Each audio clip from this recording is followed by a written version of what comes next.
Bonsoir à tous, on se retrouve sur France 3 Côte d'Azur. La soirée électorale continue ici sur ce plateau. Avec Henri Migou, nous allons suivre de près ce double scrutin régional et départemental.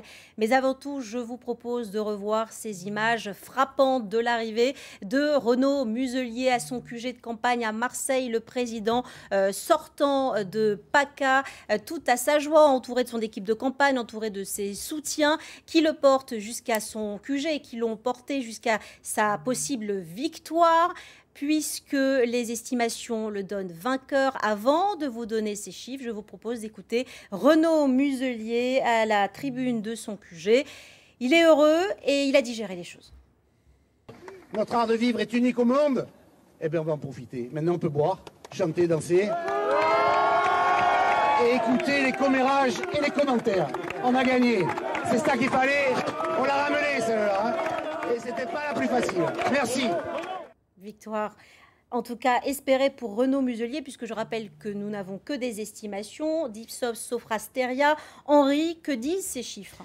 On est en train de la voir, l'estimation. Donc Renaud Muselier est à 57,3% des voix. Et puis Thierry Mariani est beaucoup plus bas, à 42 et quelques. Donc comme on l'a dit depuis le début de la soirée, c'est un écart très important, beaucoup plus important que ce que donnaient les sondages. Et surtout, s'il se confirme, plus important que l'écart qui séparait il y a 6 ans Christian Estrosi de Marion Maréchal Le Pen. Et ça, c'était pas très attendu parce qu'on pensait que le Front républicain ne serait pas aussi efficace cette année qu'il y a 6 ans. Henri, on m'annonce que Thierry Mariani, qui ne s'est pas exprimé depuis le début de cette soirée, parle en ce moment même en direct de Marseille. Je vous propose de l'écouter en direct.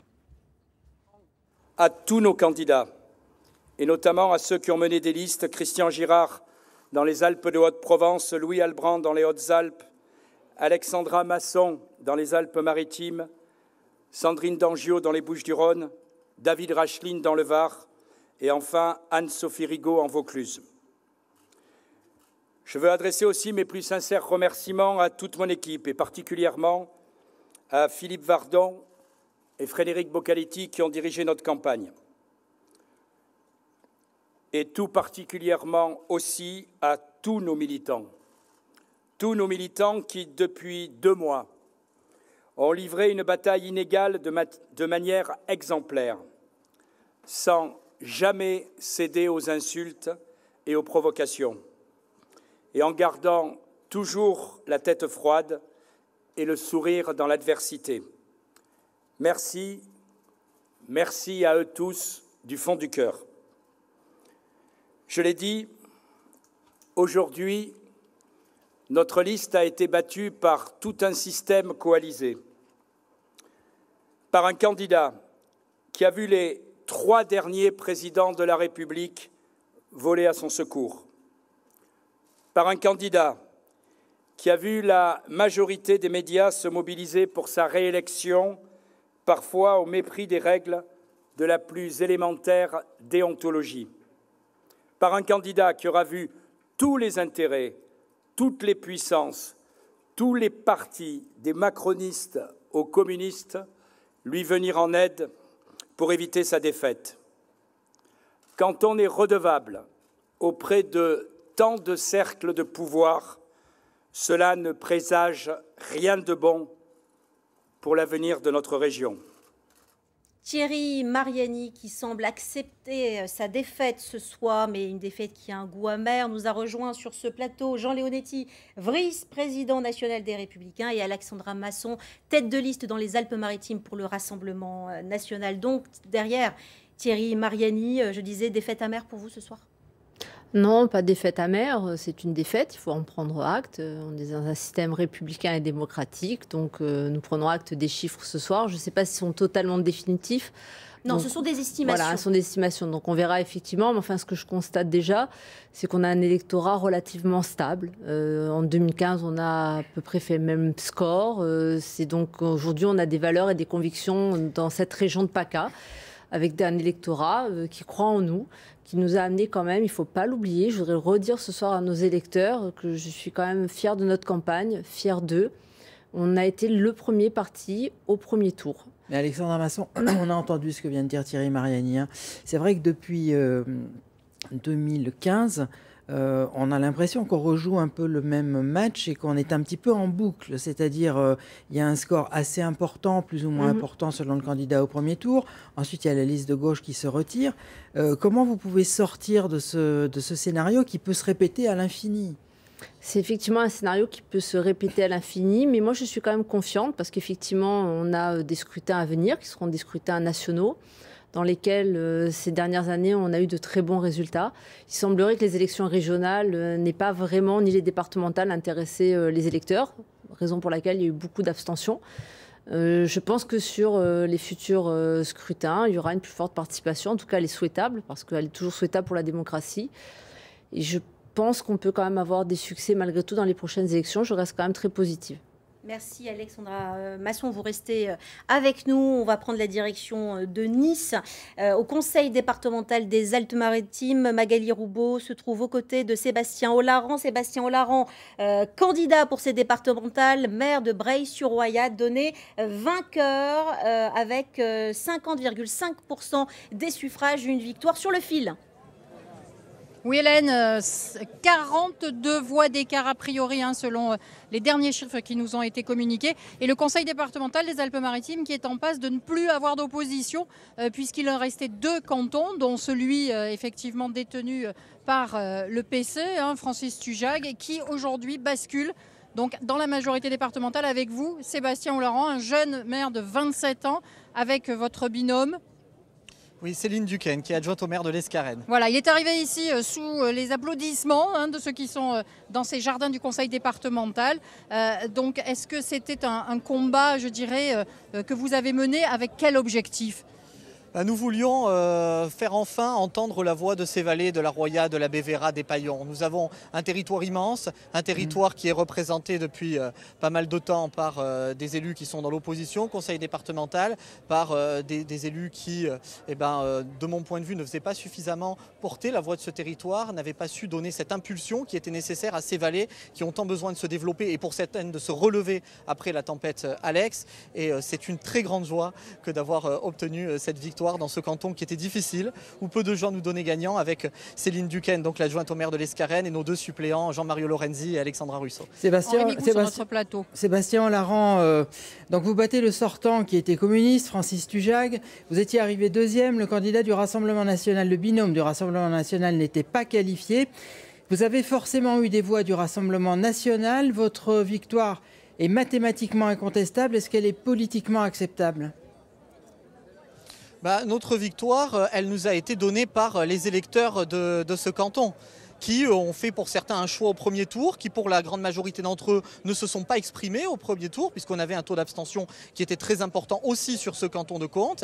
Et au second tour, nous avons réussi à obtenir une majorité des suffrages exprimés, certaines peut-être qui venaient des électeurs du Rassemblement national du premier tour, d'autres qui venaient des abstentionnistes qui se sont déplacés puisqu'on a eu un sursaut de mobilisation entre les 2 tours. Je pense que la victoire est incontestable et que toutes les voix étaient les bienvenues et que toutes les voix, en l'occurrence, nous ont permis de remporter cette très belle victoire et de venir renforcer cette majorité départementale autour de Charles-Ange Ginesi et d'Éric Ciotti qui a fait la preuve de son efficacité. Non mais je répète la question, ça ne vous gêne pas d'avoir des voix du Rassemblement national au second tour ? Mais ça ne me dérange pas que des électeurs, quel qu'ait été leur choix au premier tour, se soient portés sur nous pour ce second tour. D'ailleurs, on remarque que les voix du Rassemblement national, quand on analyse dans le détail les scores, se sont aussi reportées pour une bonne partie sur notre adversaire communiste. Donc il n'y a pas de raison de s'excuser d'avoir eu la confiance d'électeurs, quel qu'ait été leur vote au premier tour. Autre question, Sébastien Olaran, vous allez être vous êtes dans la majorité présidentielle, le canton de Contes va passer dans la majorité présidentielle. Départementale, oui, pardon, excusez-moi. Est-ce que ça vous permettra de travailler de façon plus efficace par rapport, par exemple, aux sinistrés de la tempête Alex, ou est-ce que ça ne changera rien ? Ça permettra forcément de travailler de manière plus efficace. D'abord, plus efficace évidemment parce que nous avons depuis longtemps une relation de confiance avec le président du département, Charles Genesi, et beaucoup d'autres élus du conseil départemental, qui nous permettra d'être encore plus efficaces, encore plus soudés pour atteindre les objectifs qui sont les nôtres, et notamment effectivement la reconstruction de la vallée de la Roya. Et puis ça nous permettra aussi au sein de ce canton de faire en sorte que toutes les communes puissent être aidées et de mettre un terme à l'inéquité territoriale qu'il y avait depuis trop longtemps au sein de ce canton. Merci beaucoup Sébastien Olaran.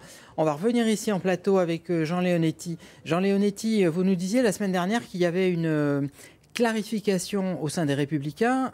On parle d'une manière générale, pas seulement au niveau des départementales ou des régionales. Est-ce que la soirée de ce soir vous confirme dans cette opinion? Oui, je crois que, bien sûr, c'est une élection... Parce qu'on a des scores assez élevés, très élevés même des Républicains. Locale, mais à 2 tours. Donc, on ne fait pas le tri des voix qu'on a au 2e tour. Et donc, je félicite Sébastien de sa victoire. Effectivement, au 2e tour, les électeurs sont libres. Je ne crois pas à l'idée des électeurs du Rassemblement national, les électeurs LR, les électeurs de gauche, de droite. Je crois à des citoyens qui, à un moment donné, font un choix dans une stratégie qu'on connaît bien, dans une élection à 2 tours. Au 1er tour, on choisit, au 2e tour, on élimine. Donc c'est assez logique que quand on ne retrouve pas son candidat au 2e tour, eh bien, on se porte sur celui qui vous paraît le plus à même à gérer la région. Donc oui, sur le plan départemental, les Républicains et leurs alliés sont renforcés de manière totale. Oui, sur le plan régional, ce qu'a fait Renaud Muselier avec une bonne gestion de la région est reconduit, donc on lui refait confiance. Et je dirais même oui, sur le plan national, on voulait nous enfermer dans l'idée que, de toute façon, aux élections présidentielles, il y aurait obligatoirement Madame Le Pen contre Monsieur Macron. Monsieur Macron a perdu le combat de l'implantation territoriale, 7% en France en général. Le Rassemblement national est toujours présent, mais il bute toujours sur ce plafond de verre qui fait que les électeurs, à un moment donné, ne lui confient pas les clés du pouvoir. Eh bien, moi, je pense qu'il y a une carte à jouer pour des républicains qui veulent à la fois la force de l'autorité et la fraternité et la solidarité. Et je pense que cette voie, elle doit s'ouvrir maintenant, parce que la prochaine élection, c'est l'élection maire dans la République française, c'est l'élection présidentielle. Eh bien, on ne jouera pas à 2, voilà. Ils ne joueront pas à 2. Il y aura à tenir compte du premier parti implanté dans les territoires, du premier parti implanté dans les villes et les cités, du premier parti implanté dans les régions.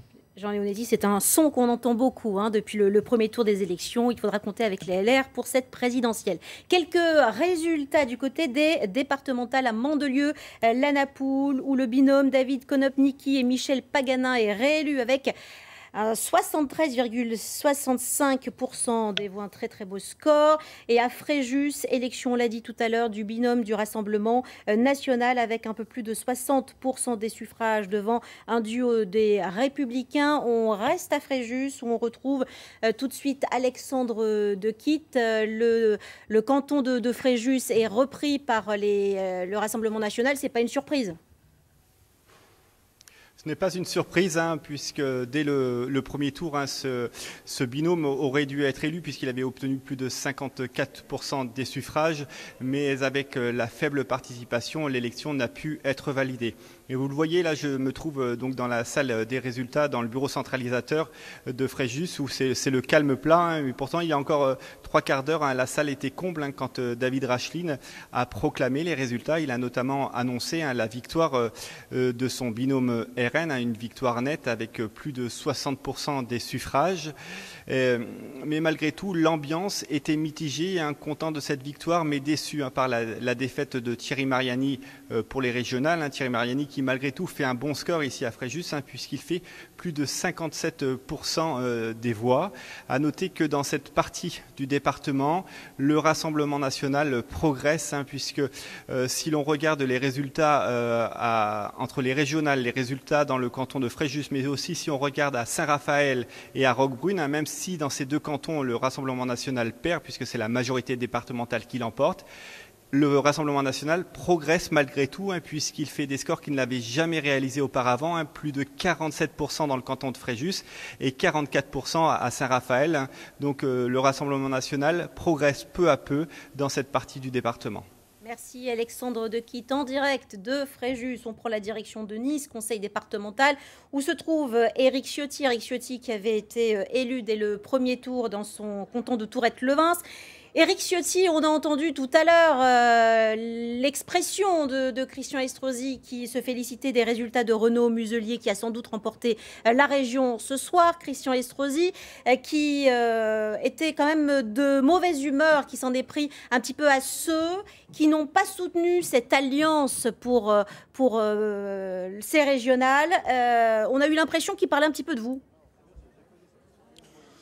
Écoutez, moi, je ne rentrerai pas dans ces polémiques. Moi, ce soir, je veux saluer la très nette victoire des Républicains partout en France, dans le département des Alpes-Maritimes, avec notre majorité départementale qui remporte une victoire historique dans notre région, et je félicite Renaud Muselier de son élection, mais bien au-delà, dans toute la France, où les Républicains, ce soir, sont le premier parti de France et plus que jamais incarnent une alternative crédible pour 2022, pour faire en sorte que M. Macron, en 2022, ne soit pas réélu président de la République. Alors je sais que nous avons des divergences avec Christian Estrosi. Lui, il souhaite la réélection d'Emmanuel Macron. Moi, je ne la souhaite pas. C'est ce qui a conduit d'ailleurs aux difficultés qu'on a rencontrées, mais qu'on a surmontées avant le premier tour. Moi, je suis adepte d'une ligne de clarté, d'une ligne droite, sans aucune compromission avec qui que ce soit. Et je crois que ce soir, c'est aussi la victoire de cette ligne claire.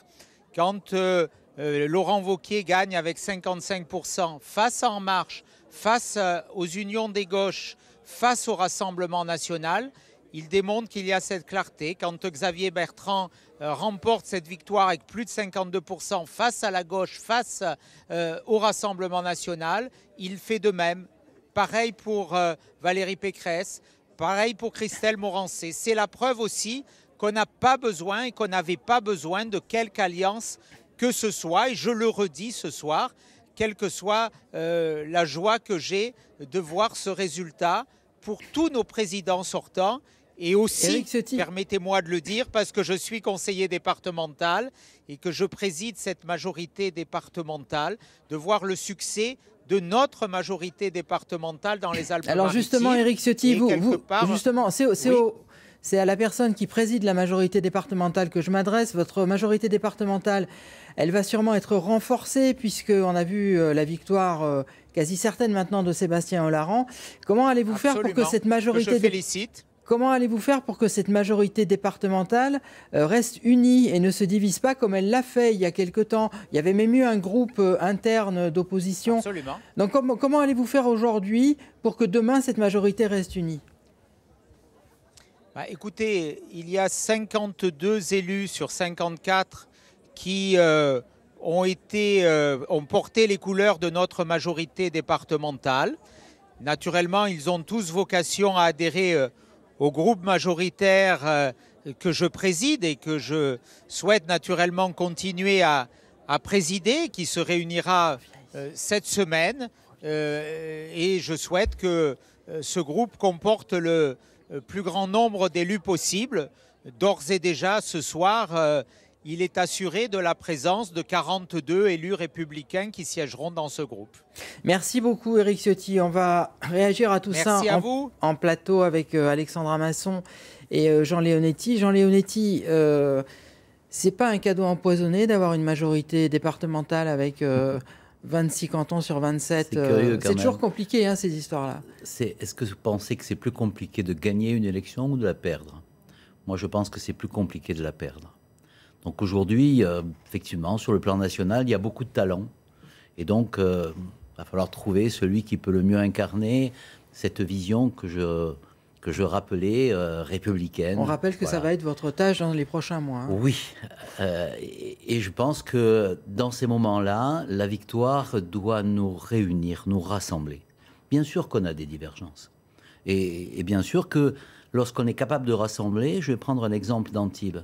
Au cantonal, on a eu des candidats En Marche et on a eu des candidats du Rassemblement national face à nous. Et on a eu des candidats de gauche. Et le résultat aujourd'hui, c'est qu'il n'y a pas un canton qui a été perdu et qu'en gros, c'est 70% pour la victoire. Et je dirais même que j'ai été critique sur la première partie un peu chaotique de la candidature et de l'organisation de Renaud Muselier. Je l'ai soutenu sans ambiguïté. Et aujourd'hui, il fait sur les Alpes-Maritimes le meilleur score sur la ville d'Antibes. Donc il y a un moment où effectivement, il faut être ouvert et rassembler. Quand on gagne, on ouvre les bras. Quand on gagne, on essaie de porter un engagement qui est à la hauteur de l'honneur qu'on vous fait de vous donner la victoire. Jean Leonetti, comment vous allez faire pour rassembler votre famille politique? Ça a l'air pas gagné quand on écoute Éric Ciotti ce soir, Christian Estrosi. Écoutez, moi je crois qu'il y a une majorité départementale et que Charles Genesi en sera le président et que Éric Ciotti gérera la majorité. Il n'y a pas de débat là-dessus. J'ai eu Christian Estrosi cet après-midi et on avait la volonté ensemble, tous ensemble, de dire qu'une famille politique de la droite républicaine, eh bien, elle doit continuer à être unie, même quand elle gagne de manière, je dirais, un peu hégémonique. Il faut qu'elle ait la modestie de faire en sorte qu'elle s'ancre dans le territoire, qu'elle rende à tous les habitants ce qu'on leur a donné. Et en particulier, je me permets de dire que, soyons modestes, nous avons eu quand même une élection qui se fait avec beaucoup d'abstention. Essayons de reconquérir le cœur des Français, leur confiance. Et si on ne reconquiert pas la confiance des Français, dans l'engagement politique, on aura des difficultés sur le plan national et sur le plan local. Donc cette victoire nous oblige à la clarté, à l'engagement et à la lucidité. Alexandra Masson, on a longtemps dit que le Rassemblement national était un petit peu chez lui, dans son territoire, en Provence-Alpes-Côte d'Azur, dans des départements comme les Alpes-Maritimes et le Var.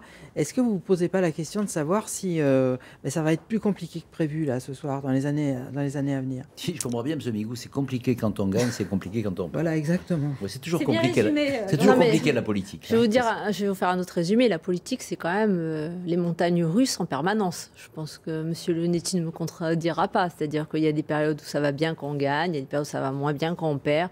Mais ça, c'est la vie politique. Moi, je constate quand même ce soir, on parle de Fréjus tout à l'heure, dans le Var, on fait quand même des sorts historiques. Avec quelqu'un qui, contrairement à ce qui a été dit ce soir sur ce plateau, a largement explosé le plafond de verre. Donc, qui est capable d'avoir gagné la mairie de Fréjus, de s'être fait réélire. Je parle de David Racheline.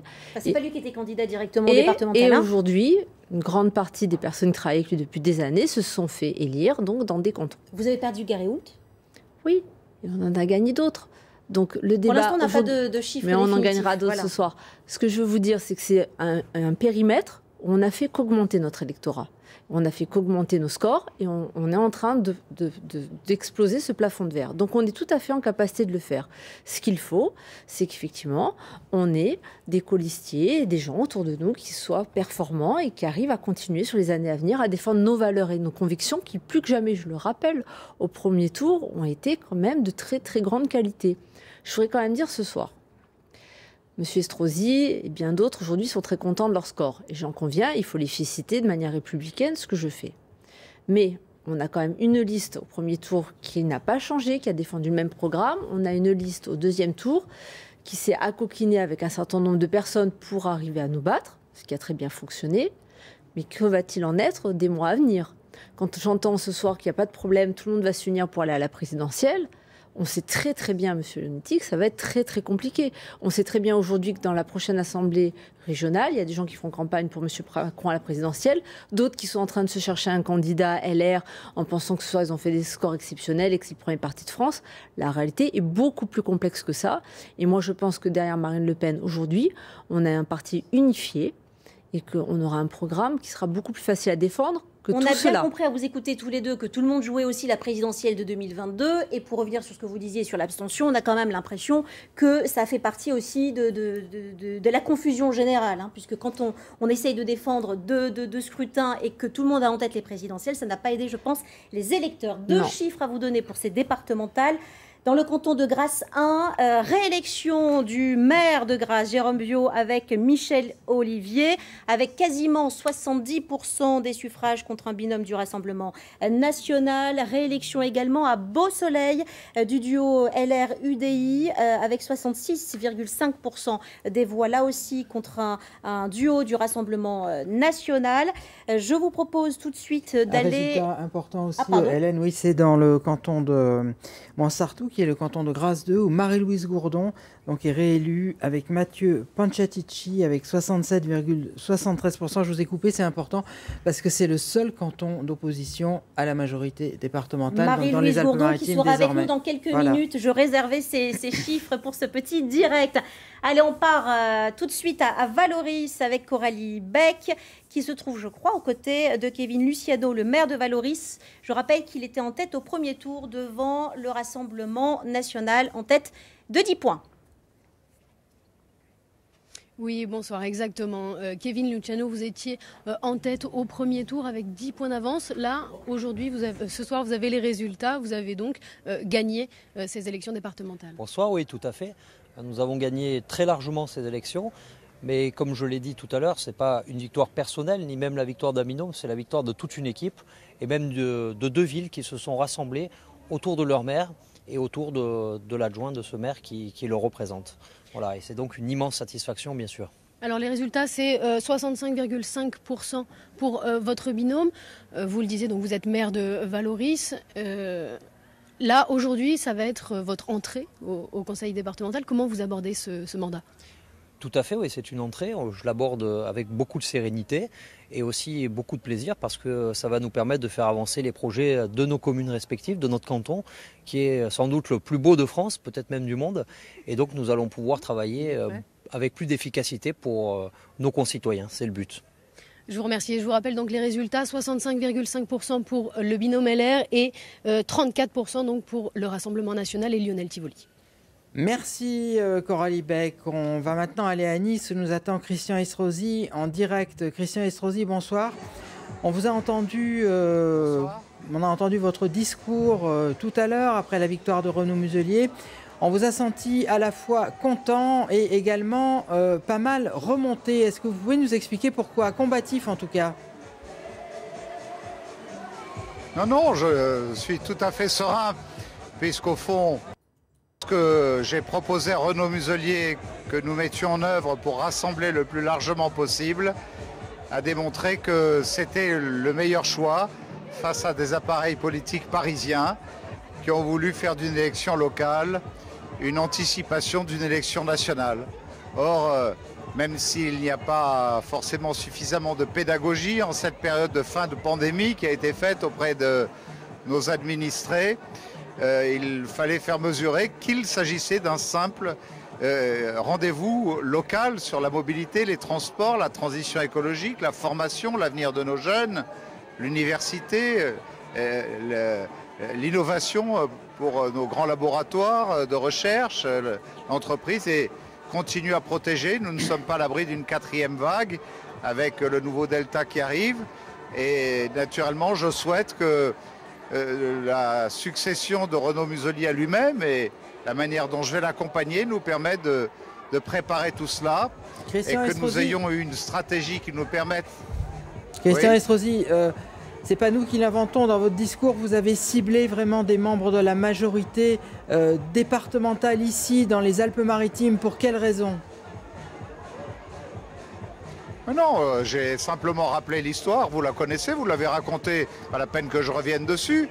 Un appareil politique, celui auquel j'appartenais, a tout fait pour enlever son investiture à Renaud Muselier. J'ai moi-même choisi de le quitter, ainsi que Hubert Falco, lorsqu'on nous a traités de malveillants, parce que nous considérions qu'il fallait faire une liste de rassemblement d'hommes et de femmes qui représentent tous les territoires, et notamment les plus sinistrés après la tempête Alex, que depuis le littoral jusqu'au plus haut sommet de nos montagnes, personne ne soit exclu sur la base d'un projet d'intérêt général et d'un bilan dont les mérites ont été reconnus, puisque nous avons signé un contrat de plan avec l'État de 5,5 milliards d'euros pour accompagner la relance économique. Alors ça, donc c'est pour nous avons voulu dépasser tout ça Et il appartenait simplement que personne ne perde la mémoire et sache qu'on ne pouvait pas prendre en otage des administrés qui ont à préparer la rentrée universitaire pour leurs enfants, qui espèrent que la relance économique sera au rendez-vous pour que nous ne laissions pas sur le bord du chemin des milliers de chômeurs et que l'enjeu des élections régionales, c'était ça et pas des petits politiciens qui cherchaient à se ranger derrière une pseudo-écurie présidentielle en 2022. Ce sont autant de sujets qui ne nous intéressent pas. D'ailleurs, les 60% de Niçois qui m'ont apporté leur soutien aujourd'hui, c'est-à-dire l'exact pourcentage qui m'a été apporté pour un 3e mandat il y a un an de cela, ont dépassé tous ceux qui ont voulu les instrumentaliser. Merci beaucoup Christian Estrosi, merci beaucoup Alexandra Masson, je vous voyais hocher la tête, plus que ça, même pendant ce que disait Christian Estrosi. Quelle est votre réaction ? Non, je trouve ça assez incroyable ce soir parce qu'on nous explique que c'est la liste de rassemblement et le programme de M. Muselier qui ont gagné à 60%. Mais je répète, ce n'est absolument pas le cas, puisqu'au premier tour, cette liste est arrivée 5 points derrière nous. Donc en fait, ce qui a marché ce soir, c'est le Front républicain. Il ne faut pas s'en cacher. Ce qui a marché, c'est le Front républicain. Mais ce n'est certainement pas la liste de rassemblement qu'on nous a présentée, exceptionnelle, avec un programme exceptionnel. Ça n'est que le Front républicain. On ne vous mettra pas d'accord ce soir. Nous ont rejoint sur ce plateau Laurent Lancard-Castiel, secrétaire départemental d'Europe Écologie Les Verts, et Marie-Louise Gourdon, adjointe au maire de Mouans-Sartoux, candidate dans le canton de Grasse 2, et réélue ce soir, malgré l'absence de Jean-Raymond Vinci-Guérin, qui est parti à la retraite. Il doit être heureux. Je pense qu'il est heureux, mais je pense que ce qui est important, c'est qu'on a découvert une valeur sûre. C'est Mathieu Panciatici, qui est tout jeune, à 24 ans, qui s'est engagé avec moi. Et je crois qu'on a fait un très beau score parce qu'on a vraiment été complètement sur le terrain. Bon, là, Mouans-Sartoux représente 75%, c'est déjà génial. Grasse a voté pour nous à 64%, donc c'est extraordinaire. On a fait 10 points de plus que la fois précédente, en 2015. Donc oui, on dit souvent que les 67. départementales, c'est le 3e tour des municipales, et ça se confirme. Je ne suis pas sûre de ça, puisque Grasse, c'est la moitié, c'est 2 tiers du canton. Pour le coup, pour Grasse, ça ne fonctionne pas. Vous avez raison de me reprendre. Pour ça fonctionne, mais pour Grasse, ça ne fonctionne pas. Donc moi, je pense que notre réussite, là, on la doit véritablement au fait qu'on a fait une campagne. Moi, j'ai tout entendu un petit peu de ce que vous avez dit. Moi, j'ai envie de revenir aussi sur ce qu'attendent nos concitoyens réellement. Justement, Marie-Louise Gourdon, vous allez... si on prend une image, vous êtes un peu le canton d'irréductible, hein, puisque vous êtes le seul canton qui va être opposé à la majorité départementale. Mais opposé, c'est pas vraiment le terme, oui, parce qu'on a fait un reportage dans votre canton. Moi, vous dites que vous travaillez en bonne intelligence. La question ce soir, c'est est-ce que vous allez continuer à travailler en bonne intelligence, si vous êtes complètement isolé au sein du département ? Dans la mesure où on écoute nos projets, où on fait des propositions, ou avec le président Ginesy, donc on a élaboré des choses qui ont fonctionné, qui se sont mises en place, qui se sont réalisées. Moi, je ne demande que ça. Je veux dire, on est là pour travailler pour nos concitoyens, pour un territoire, pour des projets, pour des collèges, pour des cantines, pour des routes, pour des choses comme ça. Pour moi, c'est au-dessus, si on peut dire, de la politique politicienne. Et c'est un peu ça que les gens attendent de nous. Ils attendent qu'on s'intéresse. Et pourquoi on a réussi ? Parce qu'on est allé auprès des gens pendant toute cette campagne, mais réellement. On a fait 3 fois les sorties d'école de toutes les écoles du canton. On a parlé avec les gens, on n'a pas distribué des tracts. On a expliqué ce qu'on voulait faire. On a expliqué ce qu'on était. On a expliqué qu'on n'était pas des politiciens. Alors, on va faire un petit peu de politique politicienne quand même, Marie-Louise Gourdon. On va vous parler des régionales, puisque vous êtes là. Oui. Est-ce que le Front républicain, selon vous, ce soir, au vu des résultats qui ne sont pas définitifs, eh bien, finalement, ça marche toujours et peut-être mieux qu'avant ? Eh bien, moi, je pense que ça a marché. Moi, personnellement, j'ai appelé, et avec Mathieu, à voter Renaud Muselier, clairement. Pour moi, ça n'a pas fait l'ombre d'un doute. C'était nécessaire. Donc ce soir, quand j'ai vu les résultats, j'étais contente. Je ne sais pas, je n'ai pas eu le temps d'analyser parce qu'on vient de sortir de nos comptes du canton, de regarder. Moi, je suis satisfaite du résultat. Voilà, on n'avait pas un grand choix. Hein. C'était Muselier, Mariani. Donc pour moi, aucun doute. J'avais appelé sincèrement et clairement à voter pour Renaud Muselier. Et je pense que je n'ai pas été la seule. Puisque vous parlez des régionales avec le retrait après le premier tour de Jean-Laurent Félicia du Rassemblement écologique et social, on ne sait pas vraiment quelle sera la part des écologistes au sein de l'Assemblée régionale. Je vous propose d'écouter un extrait de son interview sur notre plateau à Marseille. Ce soir, on est soulagé. On est soulagé.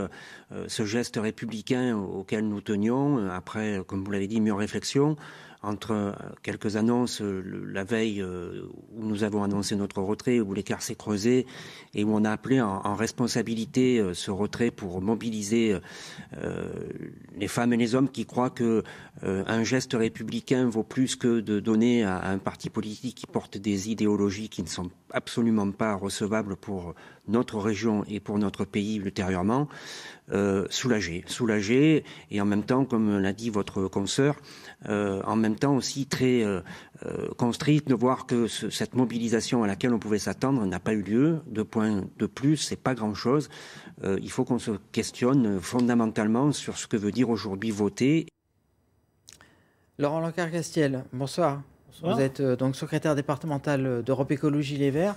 Il y avait Jean-Marc Governatori qui était tout à l'heure presque à votre place. Alors, quelle écologie sera aujourd'hui représentée à la région, en tout cas sera prise en compte à la région? Est-ce que c'est l'écologie que vous représentez ou est-ce que c'est l'écologie au centre de Jean-Marc Governatori qui a obtenu quand même un certain nombre de points d'accord avec Renaud Muselier?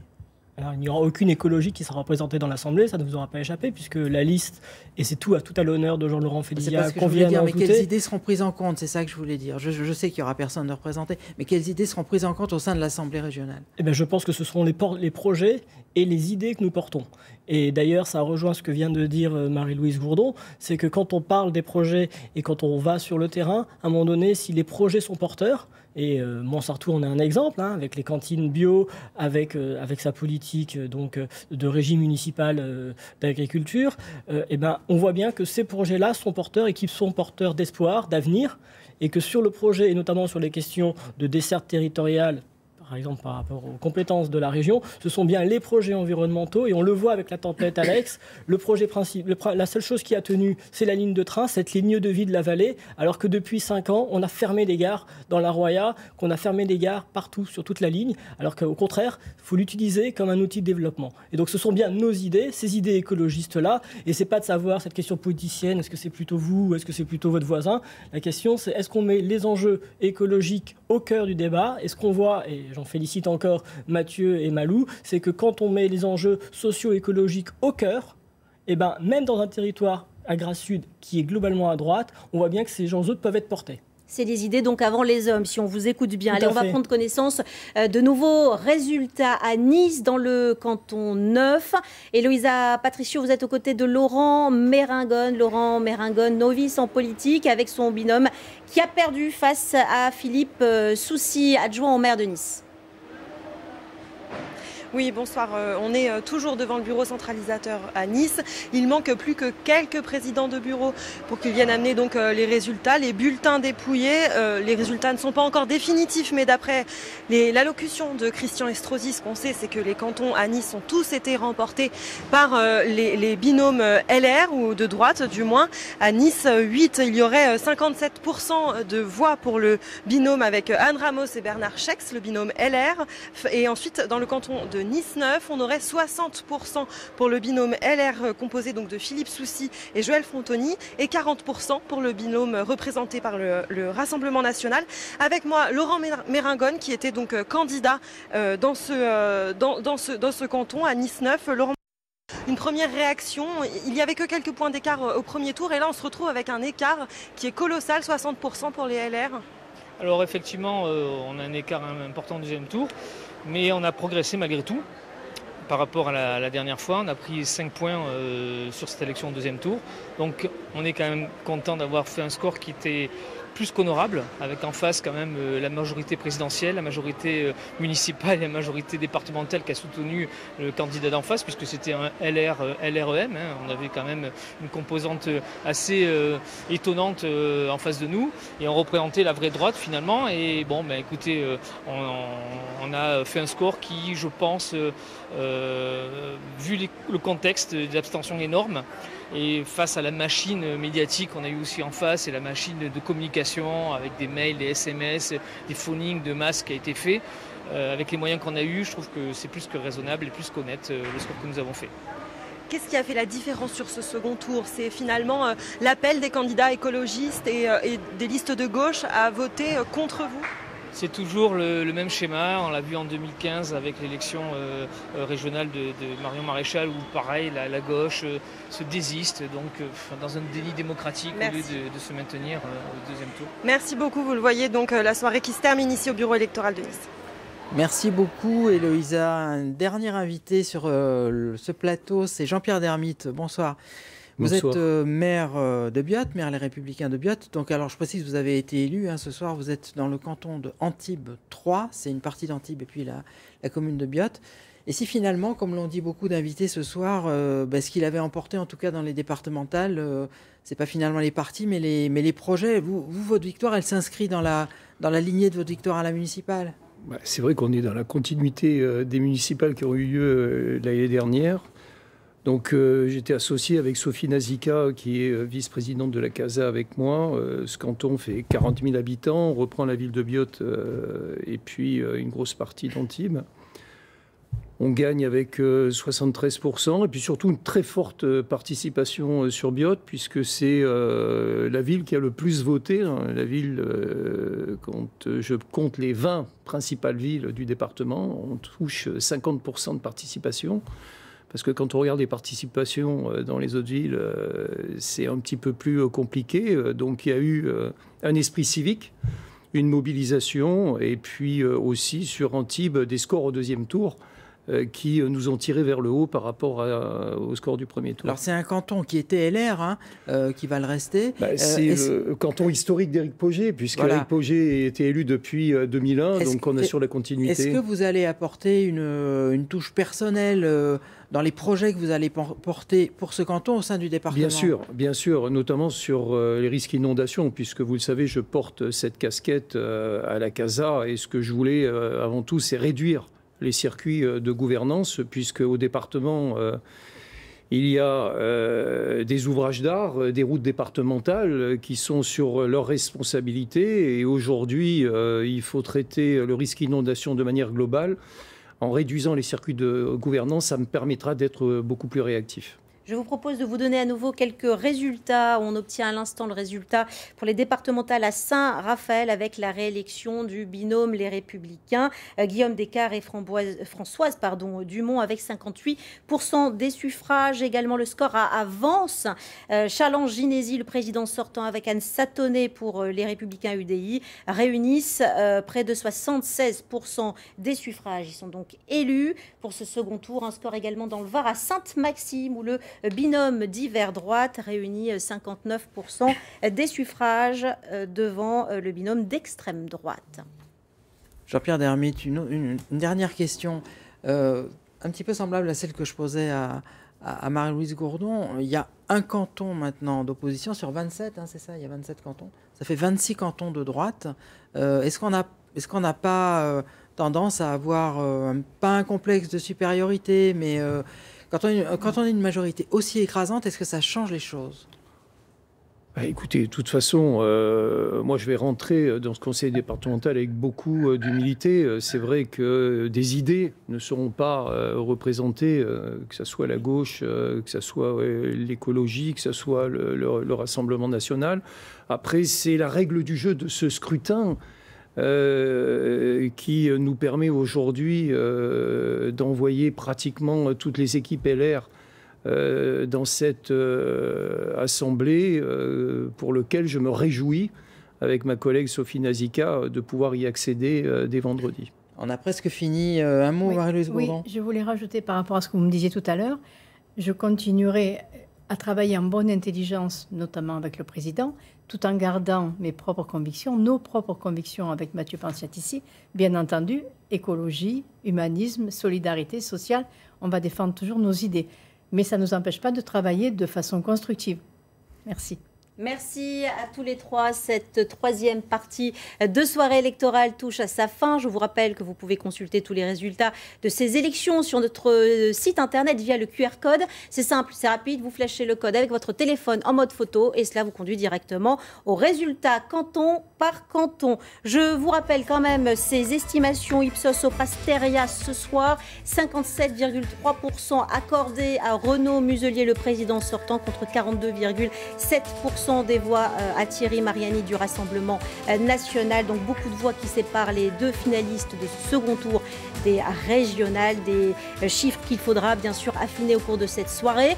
Je tiens à remercier l'ensemble des équipes de France 3 Côte d'Azur. Une mobilisation, vous l'avez vu, exceptionnelle, à la rédaction, à la technique, à la documentation avec Caroline Fabre pour vous offrir une soirée riche en émotions. On se quitte sur ces images du possible vainqueur à la tête de la région PACA, Renaud Muselier, dans son QG de campagne à Marseille, entouré de ses soutiens. La soirée se poursuit jusqu'à minuit en direct de nos studios à Paris et à Marseille. Merci à vous tous de nous avoir suivis.